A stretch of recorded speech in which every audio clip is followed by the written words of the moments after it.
ilusión, me hace muchísima ilusión, la verdad.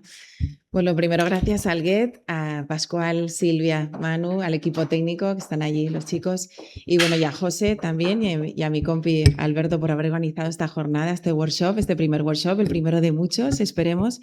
Y bueno, para mí verdaderamente esto es un regalo, es un privilegio moderar a estas dos ponentes que tenemos aquí, que nos van a hablar también de esa cara B, de la otra parte de la terapia CAR, de la toxicidad. Y bueno, la verdad es que es un honor presentar al doctor Jaime Gallego, él es neurólogo de la Clínica Universitaria de Navarra.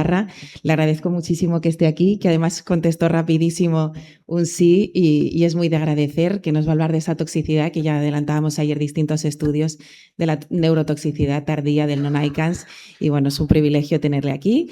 Y luego, por supuesto, hablaremos de la otra que nos trae de cabeza, las infecciones después de la terapia CAR y contamos con el doctor José Luis Piñada en el Hospital Clínico de Valencia, experto en infecciones, que nos va a hablar también de esta terrible complicación. Así que muchísimas gracias a los dos. Jaime, cuando quieras.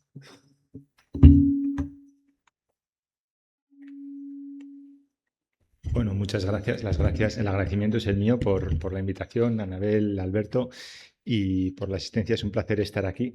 Yo no voy a hacer una super revisión, voy a dar una serie de pinceladas, sobre todo en base a la experiencia que tenemos y que sobre todo está fundamentada en mieloma múltiple, pero creo que es aplicable. No soy nadie para hablar de eficacia de estos tratamientos, pero siempre me gusta comenzar ilustrando este caso, que es el caso de un paciente joven con un mieloma múltiple refractario y que no tenía ya alternativas terapéuticas. Y como vemos, tenía una compresión medular muy llamativa y además radicular en cola de caballo, sintomática. Este paciente no tenía ninguna alternativa terapéutica y entró en un ensayo clínico con CAR-T frente a BCMA.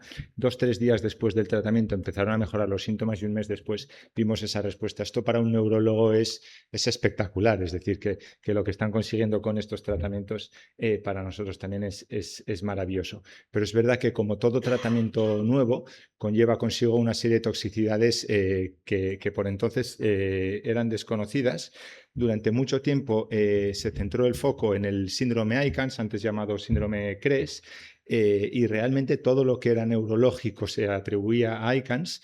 Ahora nos hemos dado cuenta y digamos que la vista se está trasladando a otro tipo de toxicidad más tardía, que ahora se ha llamado toxicidad no ICANS, y es en la que nos centraremos a continuación. Pero permítanme que hable un poco del síndrome de ICANS.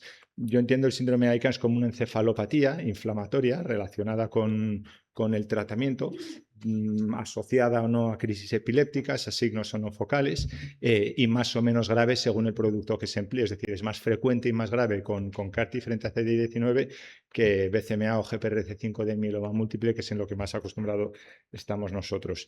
Pero se produce en una ventana de tiempo muy concreta. Y esto sí que ya es un primer mensaje. Es decir, cuando en las manifestaciones o cuando eventos neurológicos se producen fuera de esa ventana de tiempo, realmente quizá tenemos que pensar en otra cosa que no sea ICANS. Y luego, normalmente el síndrome ICANS, y especialmente en mieloma múltiple, la evolución es buena con tratamiento específico. Si hay atipicidades o si se prolonga y empeora, quizá además de ser más enérgicos en el tratamiento, tenemos que ser más exhaustivos en el diagnóstico diferencial, porque al final el diagnóstico de ICANS es un diagnóstico de exclusión. Todos estos pacientes tienen derecho también a tener una encefalopatía por otra causa o a tener otra serie de complicaciones neurológicas derivadas de crisis no convulsivas o signos focales que no sean manifestación de una encefalopatía difusa, sino que sean por lesiones vasculares, hemorrágicas o isquémicas, por infecciones y, ¿por qué no?, por infiltración tumoral del sistema nervioso central. Y es en ese sentido cuando nos encontramos con esas atipicidades en la ventana de tiempo del ICANS o cuando el ICANS no mejora, cuando quizás los neurólogos podemos ayudar más a hacer el diagnóstico diferencial y a tratar de excluir estas otras posibilidades, ¿no? Existen una serie de herramientas que nos son útiles. El electroencefalograma, en ese sentido, además de mostrarnos en el ICANS un patrón encefalopático, nos permite descartar un estado no convulsivo, lo cual es importante, pero me gusta señalar este caso. Este es un paciente que 2 meses después de recibir el tratamiento, durante 2-3 semanas por la noche, cuando rezaba, decía que cada día cada vez le costó encontrar una palabra. La tenía en la cabeza, pero no la sabía. Esto es una fase expresiva, solo una palabra, muy transitorio. Entonces se le hizo un electroencefalograma que era normal, porque estamos 2 meses después del tratamiento. Se le hizo una monitorización 24 horas, de tal manera que el registro durante el sueño sí que nos demostró actividad o grafoelementos epileptiformes en región frontotemporal, que es la zona topográfica que concuerda con la dificultad para la expresión del lenguaje. Este paciente tenía una pleocitosis linfocitaria leve en el líquido, con citometría y citología negativas. Se le puso tratamiento antiepiléptico y 2 meses después estaba sintomático, no se repitieron estos síntomas, pero en ese caso el análisis del líquido cefalorraquídeo reveló la misma pleocitosis linfocitaria con citometría positiva. Con lo cual, durante este tiempo hemos ido aprendiendo que no todo lo neurológico, sobre todo cuando va más allá de la ventana de tiempo del ICANS, es ICANS. Hay que pensar en otras cosas. Y luego, en cuanto a las pruebas de imagen, no somos muy exhaustivos. Quiero decir, tratamiento con CAR-T, CRS, confusión, eso va a ser ICANS mientras no se demuestre lo contrario y probablemente en muchos casos no haya que demostrar lo contrario, solo cuando haya tipicidades. ¿Cuándo hacemos pruebas de imagen? Bueno, cuando hay signos focales. ¿Una encefalopatía difusa puede manifestarse con síntomas focales o con signos focales? Sí, pero es la excepción. Entonces, procuremos o confirmemos que realmente no hay nada focal. Este es el caso de una paciente que en la ventana de tiempo esperable para tener ICANS hizo un episodio de confusión y dificultad para la expresión del lenguaje. Esto es ICANS, 2 más 2, en principio es ICANS. ¿Qué sucede? Que al día siguiente desarrolla una hemianopsia izquierda y una ligera paresia de extremidades izquierdas. Esto ya es anormal, con lo cual en la resonancia lo que vimos fueron lesiones isquémicas en diferentes territorios vasculares. No conseguimos registrar arritmias embolígenas ni tampoco se demostró ninguna cardiopatía estructural embolígena. No sabemos cuál fue la causa de los infartos, o bien por un estado trombótico o relacionada con los tratamientos. Y esto es otro caso, esto es de los inicios, quizá 2018-19, y este es un paciente que hoy no cabría lugar a duda pensar que no es ICANS, pero esto es cuando todo se llamaba ICANS. Este es un paciente que hizo, con un mieloma que se trató con un CAR-T frente a BCMA, hizo un CRS grado 4, ICANS grado 3, se resolvió, síndrome de activación macrofágica y una pancitopenia muy prolongada. Y 2 meses después del tratamiento, hizo una depresión del nivel de conciencia muy rápida, asoció después un fallo multiorgánico en UCI y realmente falleció y lo que tenía era una aspergilosis invasiva sistémica que se demostró en la necropsia. Finalmente, no solemos hacer punción lumbar y esto de no hacer punción lumbar no es algo porque lo hayamos decidido, sino que recuerdo que al principio cuando nos llamaban a las 3 de la mañana para evaluar un paciente que había recibido CAR-T y que estaba confuso y había hecho episodios de afasia y encima tenía fiebre, por mucho que me digan que hay una cosa que se llama CRES entonces o ICANS ahora, le iba a hacer una punción lumbar. El problema es que me encontraba con que tenía 15.000 plaquetas y no hacíamos punciones lumbares. Gracias a eso aprendimos que la mayoría de los casos no es necesario, con lo cual lo restringimos a aquellas circunstancias realmente en las que sospechamos que hay una complicación infecciosa, como nos comentarán a continuación, o infiltración del sistema nervioso central, que realmente no es tan infrecuente, o yo al menos no la he visto tanto como me sucede ahora, ¿no? Y este es un paciente con mieloma múltiple, tratado con CAR-T frente a BCMA, y hizo efectivamente el cuadro clínico tipo de ICANS y en la ventana de tiempo hizo episodios de afasia muy transitorios, es ICANS o son crisis focales, y después de los mismos estaba confuso. Al repetirse tanto y al prolongarse el periodo de confusión tras los episodios, en el electro vimos que efectivamente eran crisis epilépticas y en la resonancia lo que vimos es que había una hiperseñal en secuencias FLAIR, las de la derecha o en T1 con contraste en las folias cerebelosas, un realce leptomeningio y el líquido cefalorraquídeo demostró infiltración del líquido cefalorraquídeo por células tumorales. Y este es un caso ya fuera de ventana de ICANS que aproximadamente 4 semanas después del tratamiento, en un contexto de fiebre, infección por reactivación de citomegalovirus, hizo disminución del nivel de conciencia por una meningoencefalitis por citomegalovirus. Pero ahora vamos un poco a esas otras toxicidades que acontecen ya no atipicidades durante la ventana de tiempo, sino, oye, hemos pasado la ventana de tiempo que esperaríamos en un ICANS y aparecen otra serie de manifestaciones neurológicas, ¿no? Que son las que han llamado toxicidad no ICANS, digamos. De ellas quizá la que más ha llamado la atención es yo lo llamo el síndrome parkinsoniano atípico, un síndrome parkinsoniano atípico o un trastorno de movimiento y cognitivo que se ha descrito sobre todo en pacientes con mieloma múltiple tratados con CAR-T frente a BCMA. Lo vamos a ilustrar con este caso. El vídeo les aseguro que está en velocidad real, no está enlentecido. Entonces, este es un paciente joven con un mieloma múltiple refractario que no tenía alternativas terapéuticas. Esto es en época de justo la pandemia COVID. Le estamos pidiendo que se levante y que camine, veremos la lentitud de movimientos, pero el cuadro clínico creo que es muy característico. Es 2 semanas hospitalizado vigilancia, 2 semanas cerca del hospital vigilancia y luego se va a su casa. Esa cuarta, quinta semana, astenia intensa y somnolencia. Eso es absolutamente inespecífico, pero paralelamente se describió otro caso igual en Estados Unidos, que fue el que se publicó luego como en Nature Medicine, astenia intensa y somnolencia. Todo esto lo fácil es atribuirlo a que ha estado ingresado y al tratamiento, ¿no? Y ha estado fuera de casa. A eso hay que añadirle apatía o indiferencia, pero vamos a llamarlo como apatía e indiferencia patológicas, frontales. Es decir, si yo veo ahora un elefante volando rosa por la sala, seguramente algunos salgamos corriendo, otros nos reiremos, pero al menos hablaremos con el de al lado porque no es normal.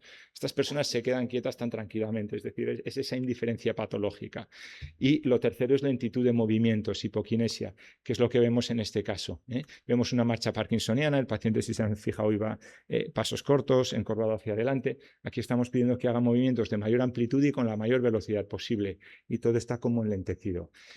Cuando sucedió esto, ya por 2020, no sabíamos por qué era. Les puedo asegurar que intentamos corticoides a dosis altas, que es lo que hacemos los neurólogos, inmunoglobulinas, que es la segunda cosa que hacemos los neurólogos, y por si era tóxico, plasmaféresis, y luego todo tipo de tratamiento sintomático, memantina, derivación de líquido cefalorraquídeo, etcétera. Nada funcionó, realmente se estancó.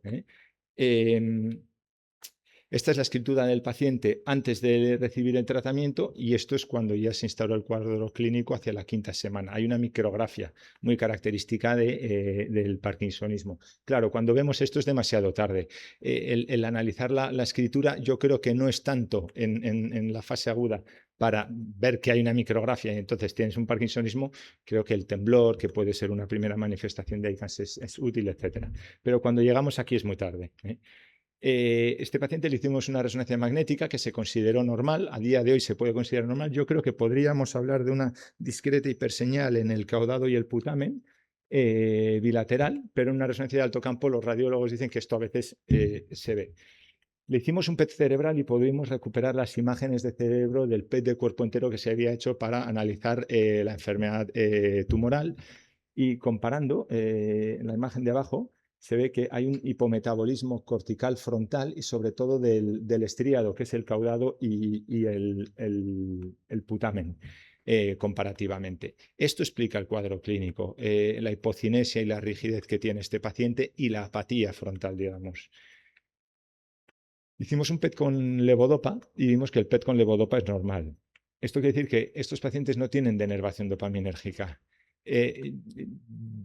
Yo casi siempre me equivocaré, si no sé, yo casi siempre me equivoco, si no siempre, pero creo que estos pacientes no responden a levodopa. Entonces, creo que esto es importante señalarlo, no responden porque no tienen denervación dopaminérgica. No hay que infravalorar o infraestimar esta complicación, pero tampoco tenemos que sobredimensionarla cuando realmente no es. Y ahora que está en práctica clínica este tratamiento, se ven casos, es decir, se ve un 3% más o menos. Hay casos ya descritos en los que se ve una mejoría con levodopa. Pues probablemente eso no sea esta complicación, sino que sea un paciente con una enfermedad de Parkinson subclínica, que en el contexto de este tratamiento, como si hace cualquier otra complicación infecciosa, infección de orina o lo que queramos, la sintomatología preclínica se manifiesta y luego volverá a la situación basal, porque estos pacientes normalmente no responden al levodopa. Sin embargo, ahora nos podemos hinchar a publicar case reports de esto cuando realmente no lo sea. También ese es el peligro, ¿no? Es decir, no infraestimar, pero tampoco sobredimensionar lo que no es. Ese paciente no pudimos hacer nada más por él porque paralelamente se dio el caso en Estados Unidos. Aquel paciente recibió tratamiento con el linfodepletor con ciclofosfamida y falleció por una complicación infecciosa. En aquel paciente se vio en la necropsia infiltrados de células T y expresión de BCMA en caudado y corteza frontal. Y también se vio expresión de RNA de BCMA en caudado y en corteza frontal en un atlas de cerebro sano. Con lo cual, seguramente esto sea un efecto sobre la diana fuera de tumor, ¿no?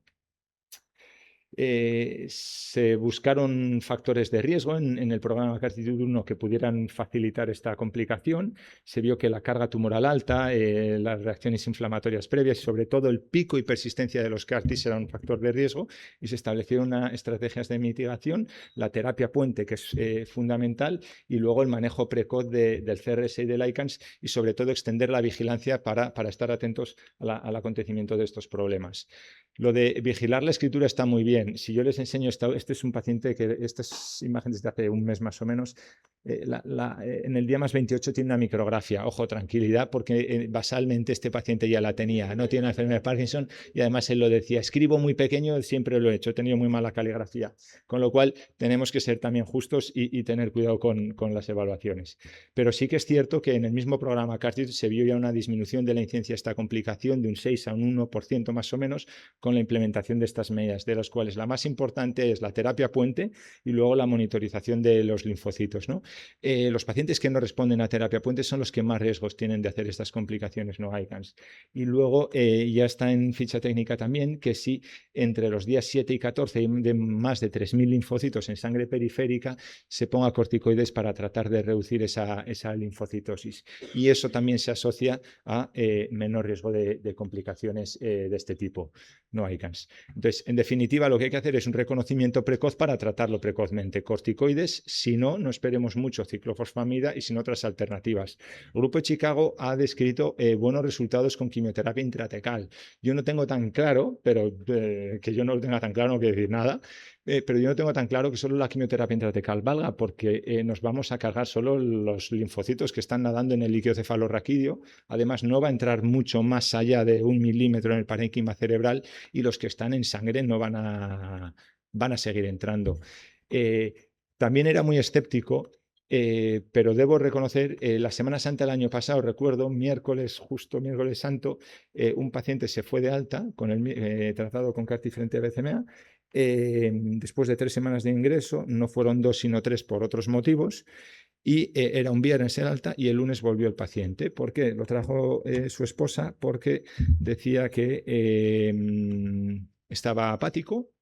Era un hombre pegado a un teléfono y durante el fin de semana no había tocado el teléfono, y era un hombre que le encantaba estar con sus nietos y durante el fin de semana no les había hecho caso. Y realmente cuando vino estaba lento y tenía esa marcha lentecida, con lo cual se le puso corticoides a dosis altas, tenía como 6.000 linfocitos en sangre periférica y pleocitosis, y en 5 días bajó a 500 y realmente puedo decir que mejoró ese paciente.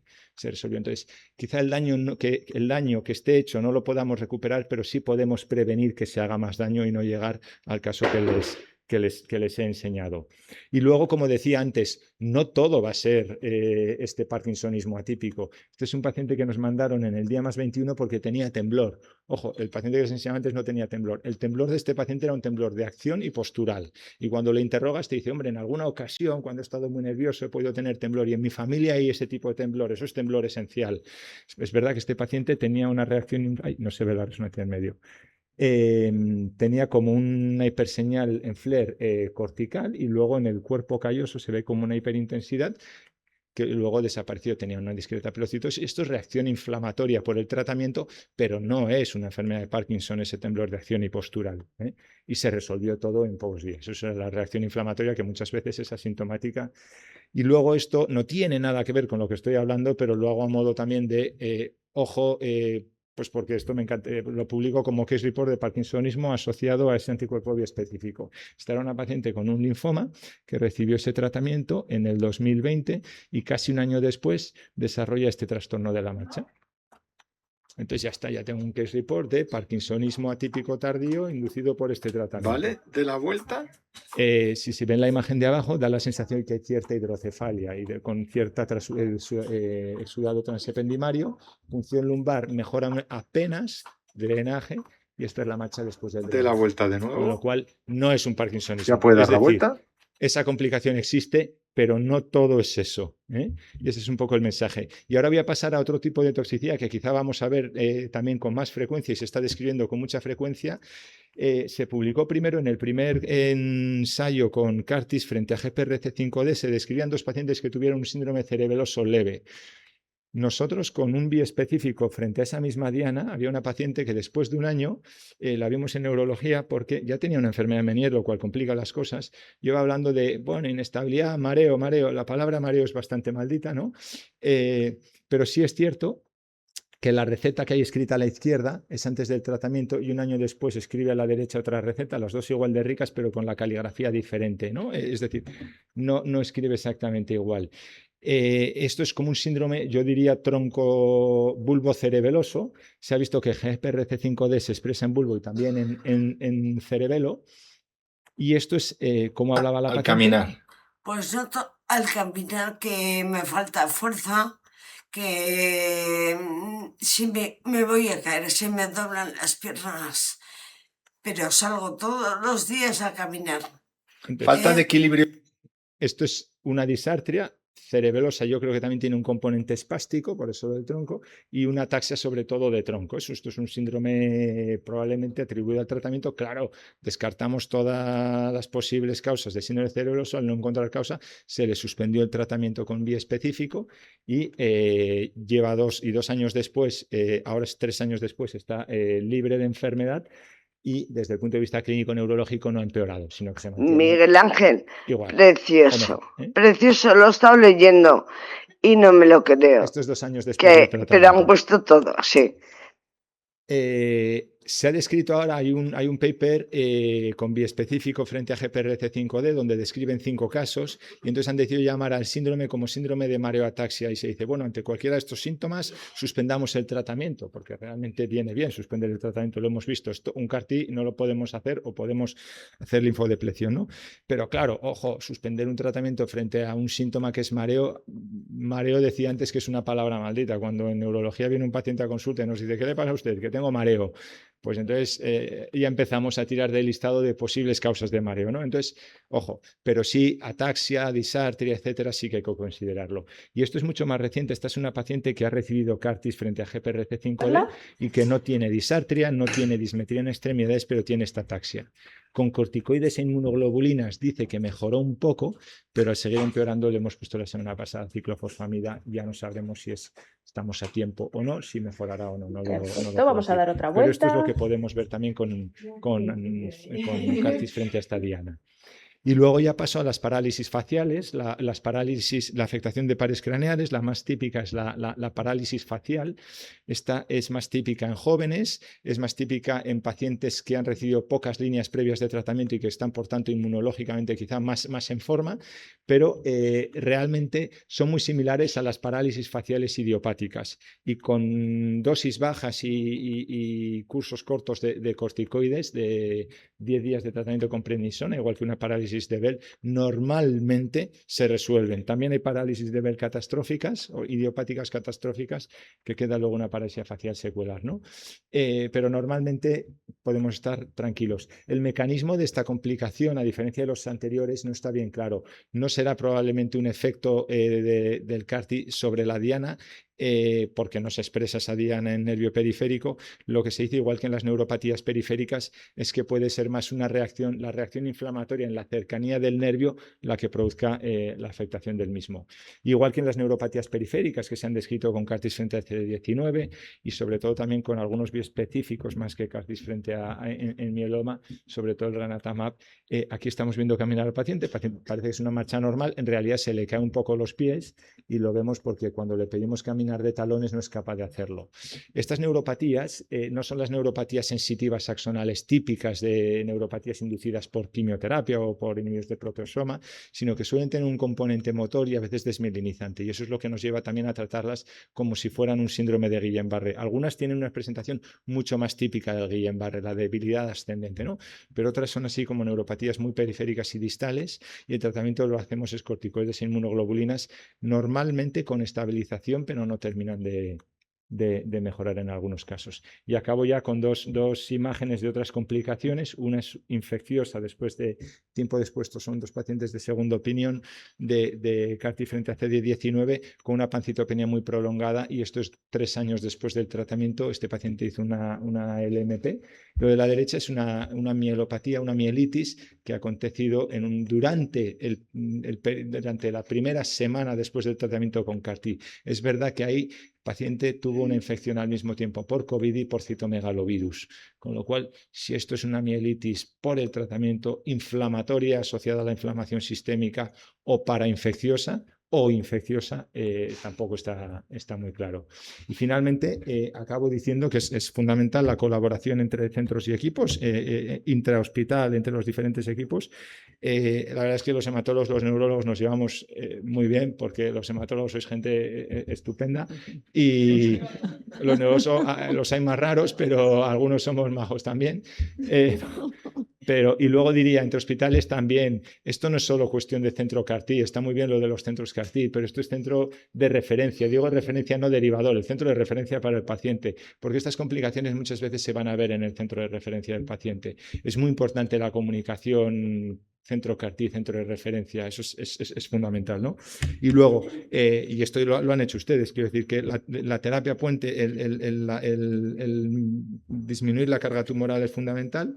Creo que es muy importante tener una valoración neurológica basal, que quizá no la tenga que hacer el neurólogo necesariamente. Para el ICANS, el ICE es fabulosísimo, pero es importante tener una valoración neurológica basal en pacientes seleccionados, quizás necesariamente por neurólogo, y en algunos seleccionados también imagen. Y luego, saber que existen estas complicaciones, avisar a la familia. Ese segundo paciente que les he dicho que se fue de alta un viernes y volvió el lunes, lo trajo la esposa, y lo trajo la esposa porque dijo sueño, cansancio, apatía, vamos, es que pasa del móvil. Si tenía el móvil pegado a la oreja y no le habla a sus nietos, y se lo trajo. Ya no reparó en la lentitud. Y esto nos permite, además de la monitorización con el contagio de linfocitos, tratar precozmente. Y no cuesta nada tratar, siempre, bueno, con el balance de riesgo de infección y toxicidad, pero no perdemos nada por tratar, al contrario, tenemos mucho que preservar. Muchas gracias por todo.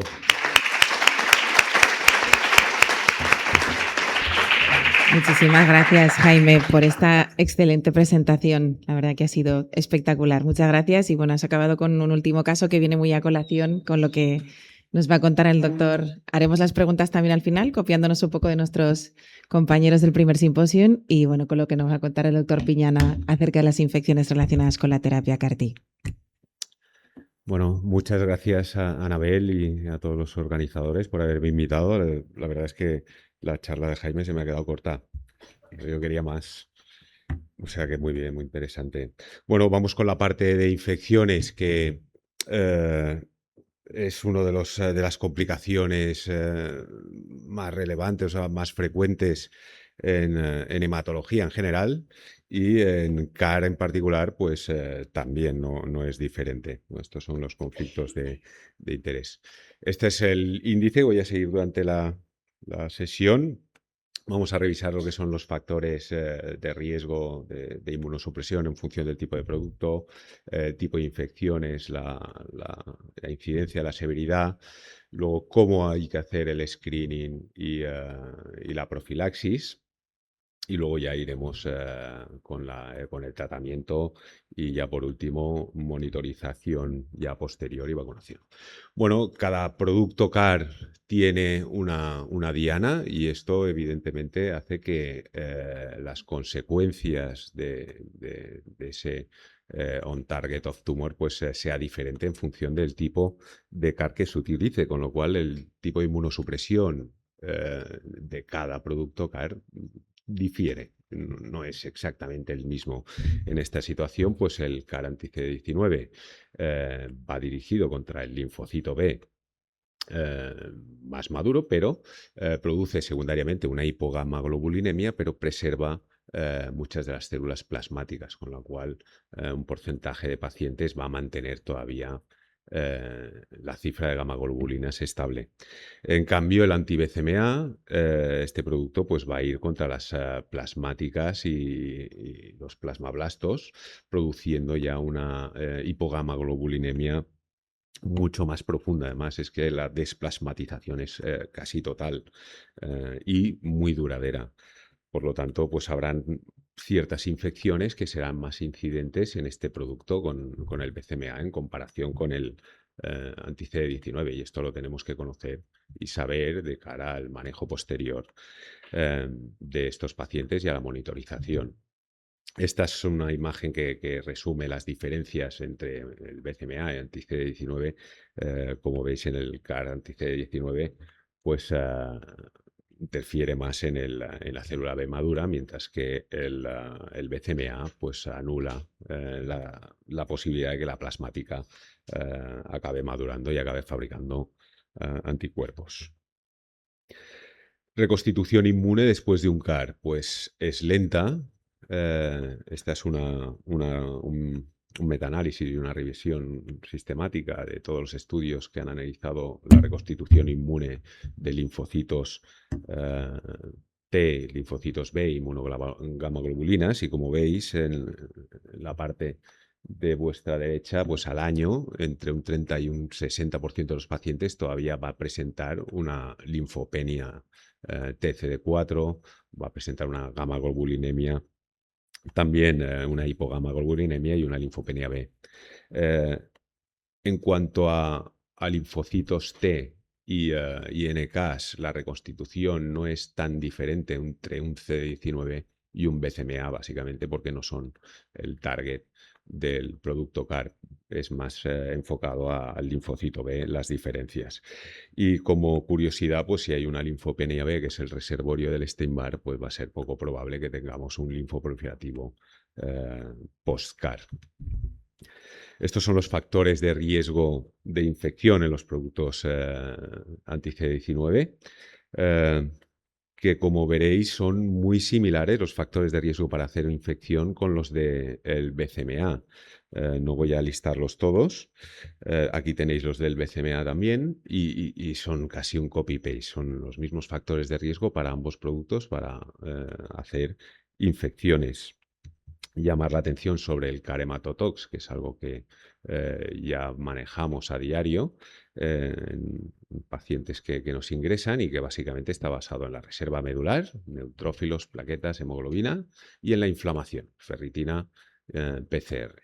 Aquellos que suman más de 2 o más puntos, pues alto riesgo de infección, y aquellos que suman menos, pues bajo riesgo, y esto nos puede ayudar para el manejo.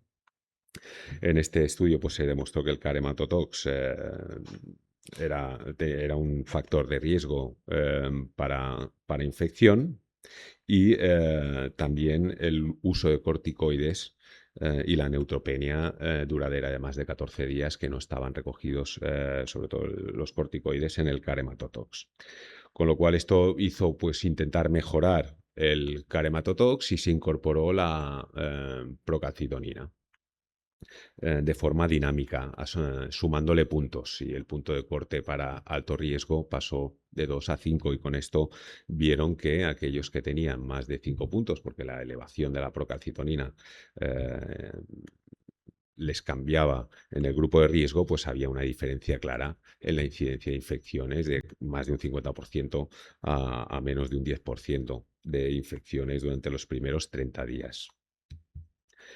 Con todo esto, es importante que tanto al ingreso como durante la hospitalización y durante el procedimiento tengamos en la cabeza todos los factores de riesgo que nos puede implicar un riesgo de infección en nuestros pacientes, para saber qué hacer con el manejo de un CRS o de cualquier otra complicación.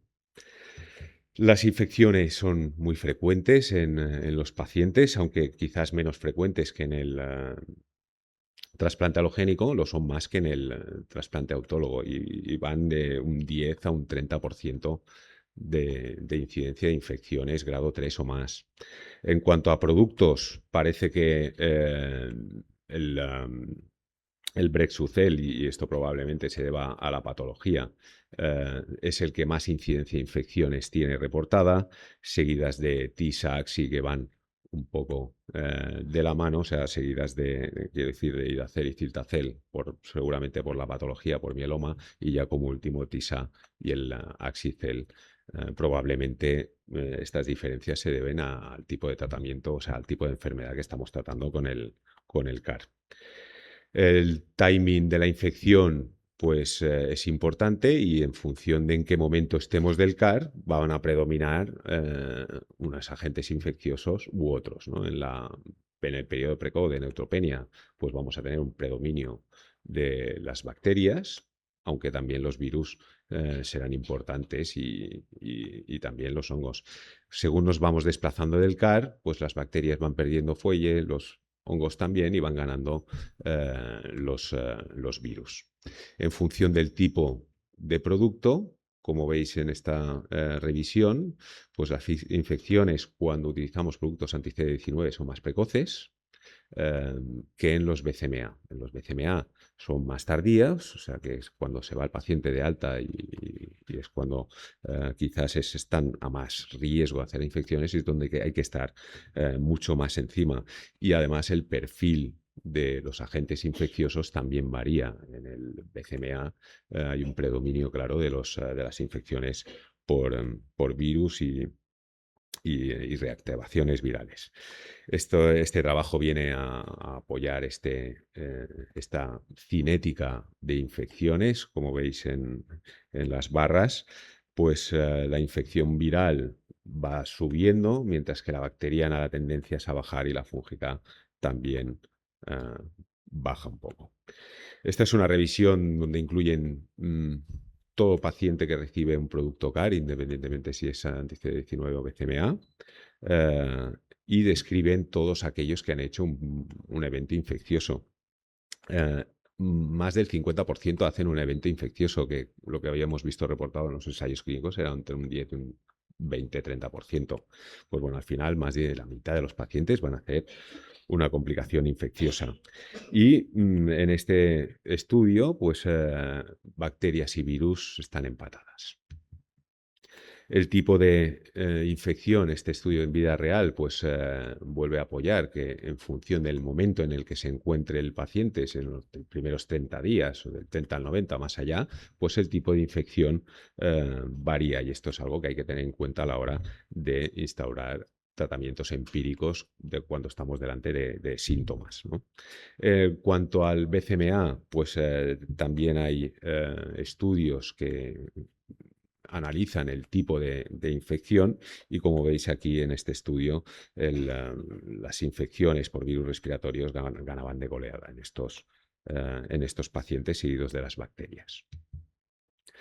Vamos con las infecciones bacterianas. En global, 20-30% de incidencia de infección bacteriana en el CAR, y además una mortalidad atribuible bastante alta, del 8 al 15%. Factores de riesgo específicos claros: la neutropenia, la mucositis, el portar catéter venoso central, o el desarrollo de complicaciones tipo CRS o ICANS y los derivados de sus tratamientos, tanto con corticoides como con tocilizumab. Tipos de bacterias que nos podemos encontrar. Pues gram negativos predominan, y dentro de los gram negativos pues parece que hay un predominio de E. coli.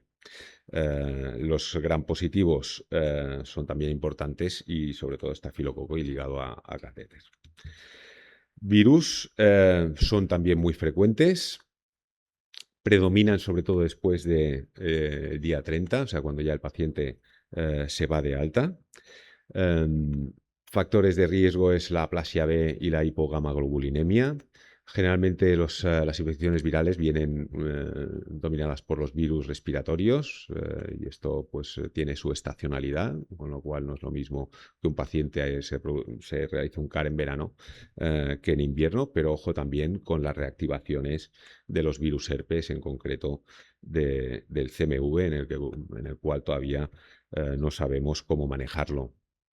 El CMV en cuanto a reactivaciones es individualmente el virus más frecuente, aunque si sumamos todos los virus respiratorios son más frecuentes los virus respiratorios que la reactivación por CMV. En cuanto al CMV, incidencias del 7 al 50%, todo depende de si se monitoriza, no se monitoriza, de la sensibilidad de tu PCR. Y luego en cuanto a clínicamente significativo, es decir, pacientes que reactivan CMV, que el médico considera que es significativo y lo trata, pues tenemos incidencias entre el 3 y el 15%. Esto parece que depende más del nerviosismo del médico tratante que de la replicación del virus.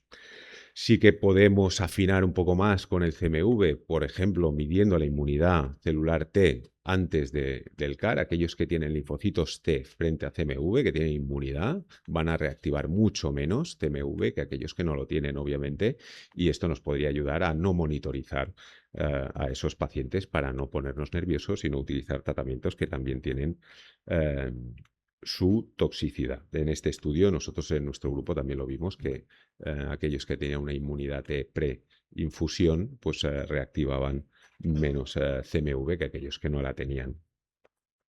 Pero, sin embargo, en este último EBMT se ha hecho una revisión con el registro del EBMT de CAR en qué impacto tenía el CMV en los resultados del CAR.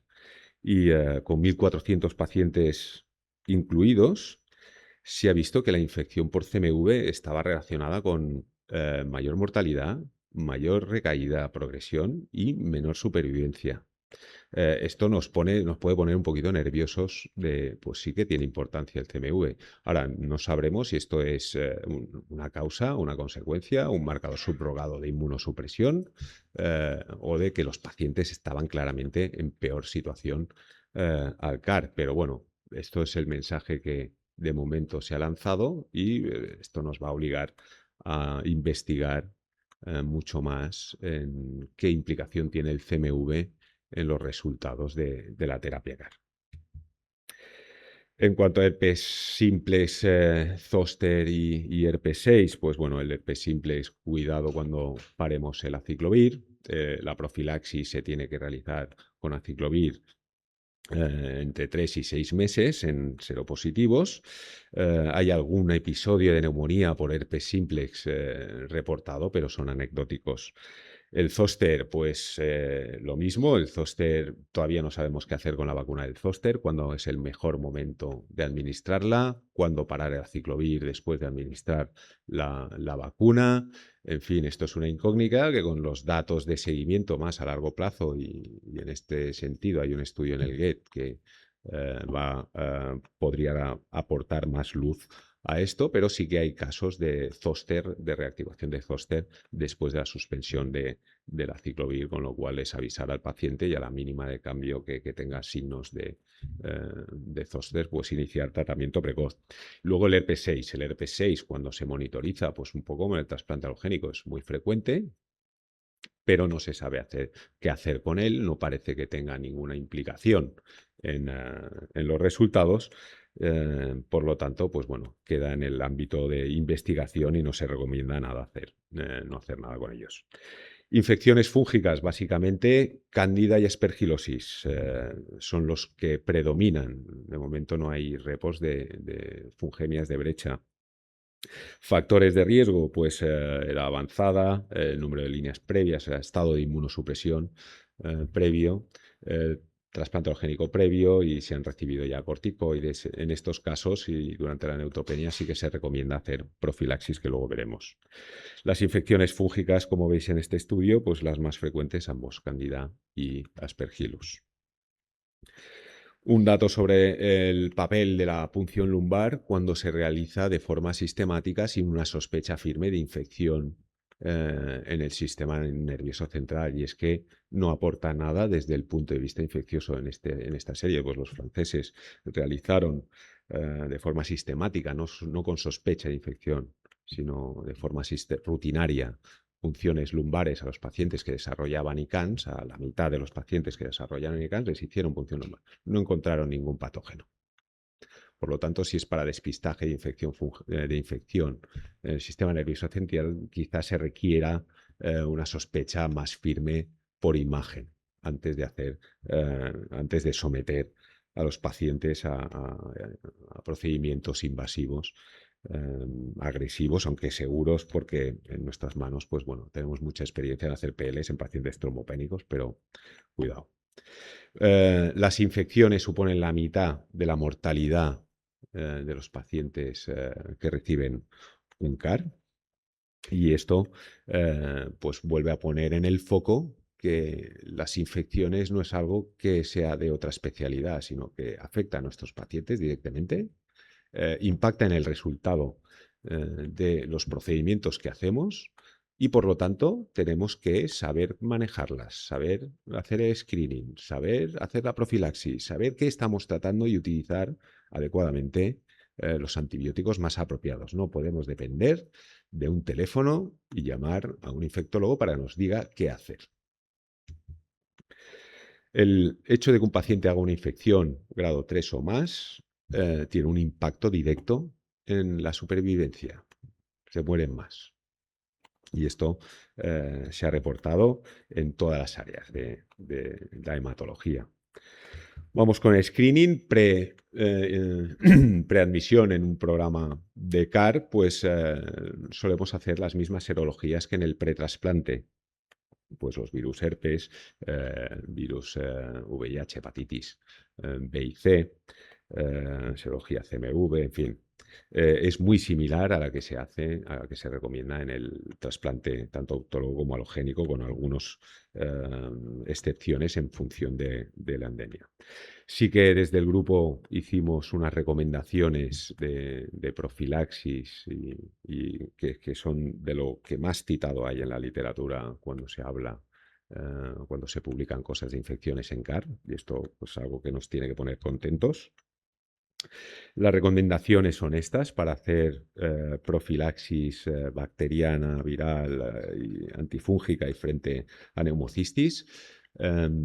Como crítica, igual nos quedamos un poco cortos en cuanto a profilaxis con aciclovir y profilaxis con Septrin, quizás habría que alargarla más. De hecho, nuestras guías comparadas a las guías internacionales, pues las guías internacionales sugieren prolongar mucho más la profilaxis con aciclovir y con Septrin que lo que le hacemos nosotros en estas guías.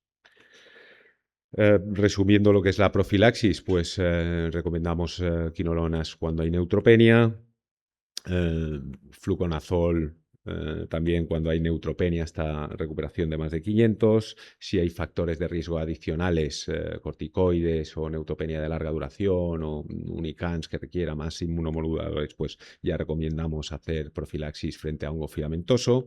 El etermovir de momento no tiene ningún papel aquí.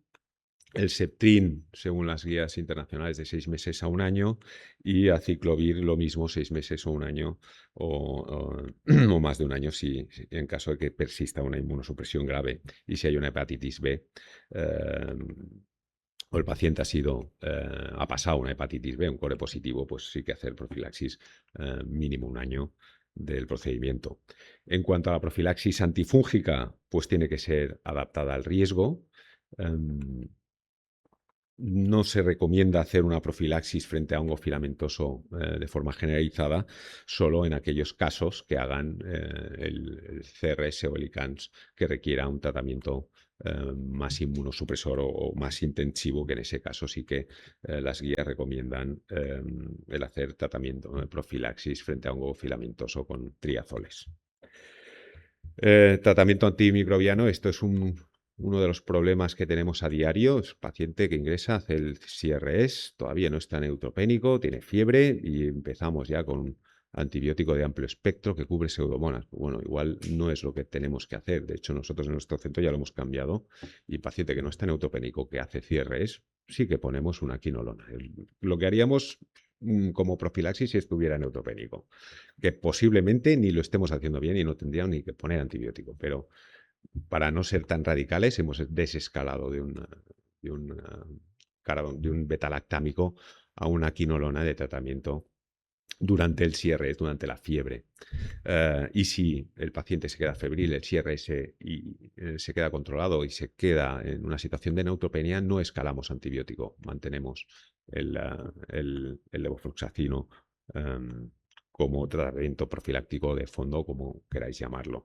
En las guías sí que se recomienda al paciente que hace fiebre iniciar un betalactámico que cubra pseudomonas, y en función de si clínicamente está justificado o no que esto pueda ser una infección, pues recomienda que si no es una infección lo retires, y si crees que es una infección, pues lo mantengas. Pues bueno, este es el gran problema que tenemos todos los días en la práctica clínica asistencial, y muchas veces nos dejamos llevar, mantenemos el antibiótico y ya está, no nos calentamos mucho la cabeza con esto. Pero si tenemos ya un paciente que además está colonizado, hay que cubrir esa colonización por una bacteria multi-R que tiene ICANS, o sea, que tiene un CRS en nuestro paciente. A priori lo tenemos que hacer, no hay datos, pero estos datos además son de población general o de paciente con leucemia aguda, pero es lo que tenemos, no tenemos otros datos para ir en contra de que no hay que hacerlo. Por lo tanto, las recomendaciones son favorables a cubrir el agente multi-R que tengan los pacientes, sobre todo si es un bacilo gram negativo. No queda claro para gram positivos. En gram positivos no parece que haya que cubrirlos de entrada cuando tengas un proceso febril. En cuanto a las infecciones por virus respiratorios, pues bueno, tenemos virus respiratorios que tienen tratamiento, como la gripe, el VRS y el SARS-CoV-2. El resto pues es más dudoso que puedan beneficiarse. Las recomendaciones de manejo del CMV en CAR por la ICIL pues recomiendan monitorizar en paciente CMV positivo y que sea de alto riesgo de reactivación, es decir, aquellos que tienen una carga positiva preinfusión. En estos que tienen la carga positiva preinfusión sí que recomiendan hacer seguimiento semanal hasta las 2-6 semanas después de la infusión del CAR. No hay un punto de corte, puesto que cada PCR tiene un punto de corte, pero sí que dicen que si hay una viremia de alto nivel, pues iniciar tratamiento anticipado. Y la profilaxis con letermovir no se recomienda. Vamos ya por último en las monitorizaciones y bueno, el tema también que es controvertido es si hay que administrar inmunoglobulinas o no, y esto varía mucho de centro a centro, de tipo de CAR también y de población, si es adulta o pediátrica. Para las neoplasias B, pues se recomienda primero determinar las inmunoglobulinas y en función de ellas pues ver si realmente hacen falta o no. Hay centros que administran solo si el paciente hace infecciones de repetición, otros cuando el punto de corte es inferior a 400, a 300, a 200, es variable en función del centro que lo haga. Sí que las guías recomiendan administrar inmunoglobulinas en niños y adolescentes y adultos jóvenes, probablemente porque estos son linfoblásticas y tengan más riesgo de infección.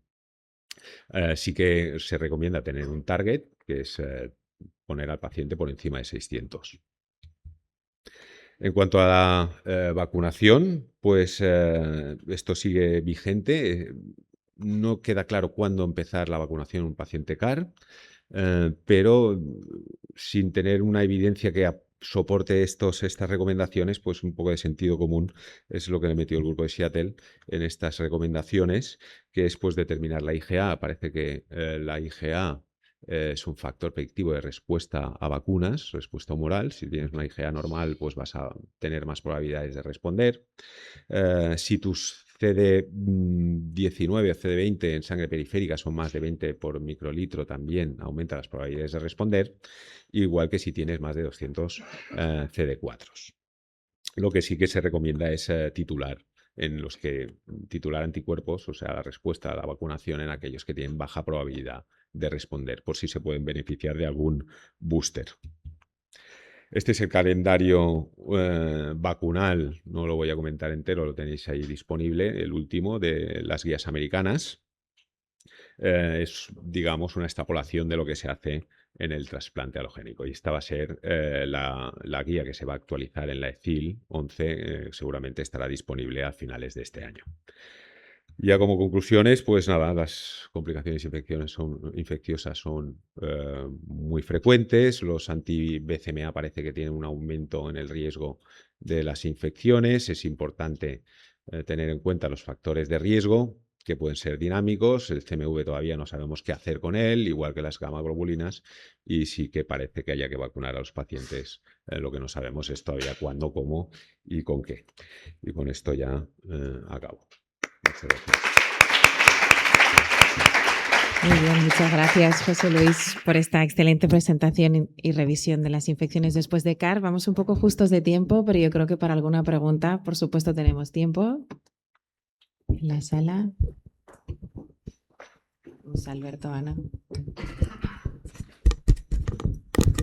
Gracias por las presentaciones, que me gustó, y el hecho que haya un neurólogo, que todo sea muy práctico, ¿no? Finalmente muy educational.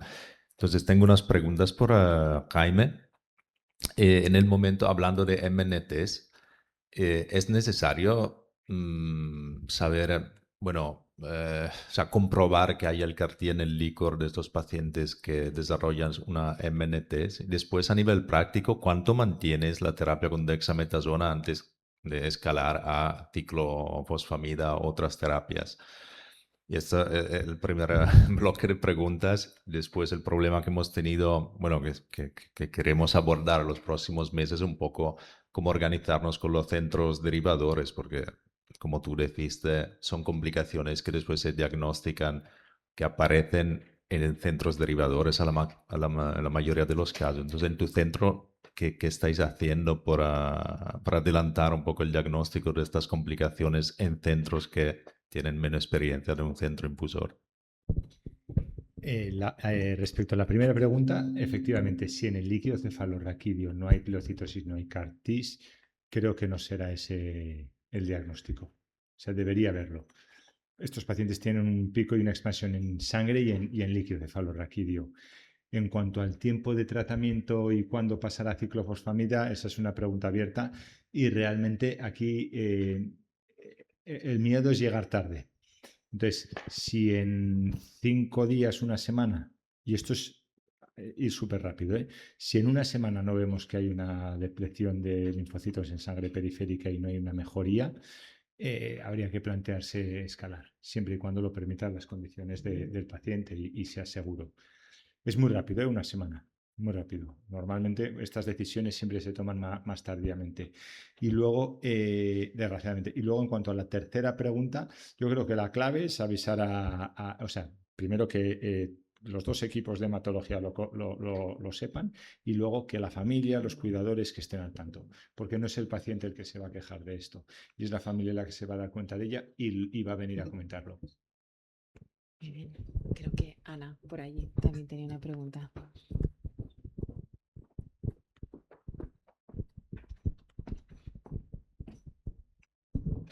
Hola, me han encantado las dos charlas. Jaime ha sido súper, vamos, tenía ganas, como ha dicho José Luis, de que siguieses enseñándonos más vídeos de cada paciente. Yo tengo un problema que siempre se lo dejo a los compañeros de neurología, y es que hacemos los electroencefalogramas en casi todos los pacientes bueno, en todos, que desarrollan ICANS, y en todos tengo algo en el electroencefalograma. En todos. Y entonces, a mí a veces hay como unos pequeños focos que no sé si son por irritación y demás de la zona, y que a veces me planteo que, como son unos pequeños focos y demás, si esto me cambia el grado de ICANS, porque en el caso de las tablas, cuando te lees en la neurotoxicidad, sí que es cierto que si tiene focos epileptógenos lo considera que debería ser un ICANS de grado mayor. Entonces, a veces me dicen los neurólogos, no, pero estos son por irritación, por zonas que tal y eso. Entonces, bueno, quería ver un poco tu experiencia en relación a eso. Y la pregunta con José Luis, ¿qué me pasa? es que tengo a pacientes a más de 1 año con aciclovir porque muchos de ellos me da mucho yuyu quitárselos, sobre todo hay algunos que tienen antecedentes de zóster, y entonces no sé un poco qué estáis haciendo, no sé qué hacer con la vacuna, no sé qué hacer con el aciclovir, total que se lo dejo. Eso es lo que estoy haciendo, pero era un poco por saber la experiencia de ambos. Respondo primero. Yo creo que los hallazgos electroencefalográficos, si no tienen manifestación clínica, no les daría mucha importancia. Puede suceder fundamentalmente 3 cosas: que el electro sea normal, 2, que haya actividad lenta, o bueno, un patrón encefalopático, que eso ya nos deja tranquilos porque sabemos que no es un estatus epiléptico, o que haya signos focales de irritación, que son ondas lentas en algún foco. No quiere decir nada, quiere decir que a lo mejor en esa zona hay un infarto antiguo o en esa zona tiene una cicatriz del paciente y por eso se ve ondas lentas. ¿Qué es ondas irritativas? Quiere decir que ahí ha habido alguna lesión, pero no es actividad epileptiforme. Y luego puede haber grafoelementos epileptiformes, pero que no se agrupen en forma de crisis electroencefalográficas y mucho menos que no tengan traducción clínica. Con lo cual yo la ICANS lo establecería en base a crisis clínicas. Si nos hacemos un electro, todos los que estamos aquí, estoy convencido que veremos de todo. Ondas lentas y grafoelementos epileptiformes sin que ninguno tengamos nada importante. No hacemos basales. No. Y de hecho, cada vez hacemos menos. No les hacemos a todos en ICANS. En cuanto a la pregunta tuya, Ana, pues es una de las preguntas del millón del CAR, no solo con el zóster, sino también con el neumocistis y con... bueno, quizás el sentido común te dice que si tus criterios para parar un aciclovir se cumplen en tu paciente, quizás es el momento de enviarlo a vacunar. Si tienes ya muy trabajado a los médicos preventivistas, incluso puedes decirles que les titulen anticuerpos respuesta, cosa que va a ser complicado porque no está indicado. Le haces el esquema de vacunación de zóster de 2 dosis y al segundo mes de la segunda dosis ya puedes parar el aciclovir. Ahora, si no te cumple los criterios para parar aciclovir, no te queda otra que seguir y vacunarlo en esa situación, pues bueno, igual es perder un disparo. Es decir, igual no va a responder y ya no va a tener la oportunidad de vacunarse después, porque esto es solo una administración de una vez, no hay luego contempladas boosters de vacuna del zóster, no están indicadas. Pues lo mismo para el neumocistis, diría yo, pero en neumocistis no hay ni siquiera vacuna. Y es lo que también hacemos en trasplante alogénico. En trasplante alogénico no tenemos ninguna evidencia de cuándo hay que poner la vacuna del zóster. No hay ningún estudio que te estudie la respuesta humoral ni celular. Por lo tanto, pues eso, dan ganas de utilizar el sentido común y ya cuando haya más bibliografía al respecto, pues ya lo afinaremos más. Genial. ¿Alguna pregunta más? Yo creo que vamos ya bastante justos de tiempo, pero permitirme, porque de generar un poco de polémica, lo siento, y os quiero hacer una pregunta a cada uno. Jaime, yo no sé si vosotros veis algún paciente basal que en algún momento desde el punto de vista neurológico con ciltacel se os ocurra decir que no es candidato. Esta semana. Esta semana hemos visto un paciente con una enfermedad de Parkinson. Viene valorado por hematología y están valorando tratamiento con ciltacel y tiene una enfermedad de Parkinson, entonces lo mandan a consulta a ver si sí o si no. Entonces... Pero el mecanismo no es el mismo. No, los ensayos clínicos han excluido siempre a estos pacientes, pero se han colado pacientes con enfermedad de Parkinson en los ensayos clínicos. Enfermedad de Parkinson subclínica, con lo cual luego la evolución no es mala. Este paciente y luego no hay datos. Y en vida real se han tratado también pacientes con enfermedad de Parkinson. Es cierto que aquí hay que, yo creo que individualizar mientras no haya datos, riesgo-beneficio de las dos cosas. Riesgo-beneficio en este caso es mieloma. Mieloma, oye, es que no tiene otras alternativas o tiene otras que pueden ser muy buenas, y riesgo-beneficio de la enfermedad de Parkinson. Enfermedad de Parkinson muy leve, muy tremórica, mucho temblor, temblor, pero nada más. Este era un paciente joven con un Parkinson, sobre todo muy rígido y con mucha rigidez y mucha bradicinesia. Entonces, es muy parecido al vídeo que hemos visto. Y un paciente de 50 años con esa enfermedad normalmente no es un buen Parkinson. Entonces, yo ese paciente, si tiene otras alternativas, preferiría otras. Pues gracias por mojarte. Muy majo. Y bueno, José Luis, yo le quería preguntar si en toda esta revisión del CMV es verdad que la mayoría de los estudios a los que estamos acostumbrados son retrospectivos, pero que Seattle ha sido el único que ha hecho un estudio prospectivo y son sobre todo pacientes de linfoma, ¿no? No sé si va a cambiar el paradigma ahora que utilizamos más pacientes cilta-cel y en mieloma múltiple. Quería preguntarte si tú estás viendo un cambio en ese sentido y si en alguno de los estudios que reactivan o que tratamos con esa viremia se ha demostrado enfermedad orgánica, porque es verdad que yo no sé vosotros, pero nosotros sí que hemos tenido algún caso de afectación intestinal que parecía enterocolitis asociada al cilta-cel y había CMV en la biopsia. Entonces, no sé si habéis encontrado esto o creéis que va a cambiar ese paradigma. Vamos. Bueno, va a ser importante el esclarecer el papel del CMV en el CAR. Además, tenemos fármacos que tienen potencial beneficio en profilaxis, como es el letermovir, y esto lo hemos visto en alogénico, que nos ha facilitado el manejo de forma espectacular.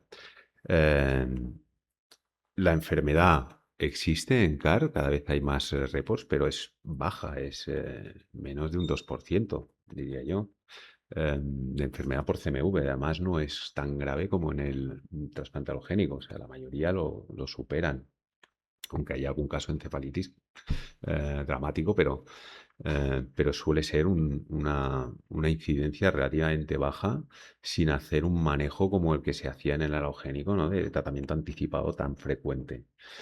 Por lo tanto, el CMV es posible que sea un problema, pero en un subset de pacientes muy, muy reducido. Quizás el objetivo sea identificar ese subset de pacientes que se pueda beneficiar de una profilaxis y mitigar, si es que los hay, los efectos negativos del CMV. Pero no podemos ahora mismo aplicar lo que estamos haciendo en alogénico al CAR con el CMV. No creo que es la vía adecuada. O sea, no cualquier carga es susceptible de tratamiento. Nosotros en nuestro centro esperamos a realmente cargas altas de CMV antes de iniciar un tratamiento anticipado, y además las solemos confirmar, no solo con una determinación, sino hacemos varias determinaciones para ver la cinética. Muchas veces esas cargas altas iniciales luego se controlan. Si siguen subiendo, pues bueno, hacemos una tanda y lo más corta posible de tratamiento con Valcite o lo que tengas disponible, ¿no? En ese sentido, pues también hay propuestas que van a ayudar a analizar esto.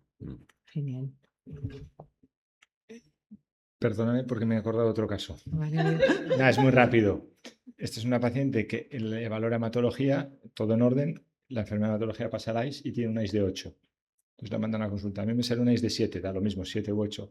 Pero la paciente tiene una anomia, contesta siempre el marido, pero porque no le salen las palabras. Si estamos hablando de que la anomia es una manifestación del ICANS, resonancia magnética, atrofia hipocámpica, punción lumbar, marcadores positivos de enfermedad de Alzheimer, y tenía otras alternativas. Muy bien. Y me callo porque si no se me ocurre nada. Qué majo, pues muchísimas gracias. Perdón que os hayamos quitado un tiempo de café, pero yo creo que ha sido un simposio súper interesante. Gracias a los ponentes y a todos vosotros por vuestra atención. Qué guay.